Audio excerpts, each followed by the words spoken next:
Hi guys, কালকে রাতে আমরা গিয়েছিলাম আমাদের আলোচিত সাদেক অ্যাগ্রোতে। ওটা ছিল basically Sadek agro restaurant. So ওখানে আমাদের খুব ইচ্ছা ছিল কাজিনরা মিলে যাব, শর্মা ট্রাই করব।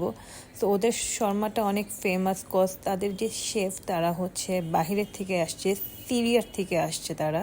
বেসিক্যালি ওদের শর্মা বানানোর স্টাইলটা খুবই ইউনিক ছিল। ওরা শর্মা বানানোর শেষে জাস্ট একটা অয়েল দিয়ে পিছনে ফায়ার করে দিচ্ছিল, সো এটা খুবই অ্যামেজিং লাগছিল। সো ওরা জাস্ট আমাদেরকে লাইক 20 মিনিটসের মধ্যে আমাদের খাবার সার্ভ করে। আমরা খাবারে অ্যাকচুয়ালি একটা চিকেন শর্মা প্ল্যাটার অর্ডার করি অ্যান্ড হচ্ছে বিফ শর্মা প্ল্যাটার অর্ডার করি, আর ওটার সাথে আমাদেরকে কোসলোও দিয়েছিল।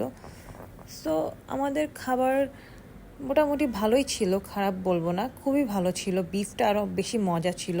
আমাদের টোটাল বিল 4000 আসছিল। সো আপনারা ট্রাই করে দেখতে পারেন, অবশ্যই ভালো লাগবে।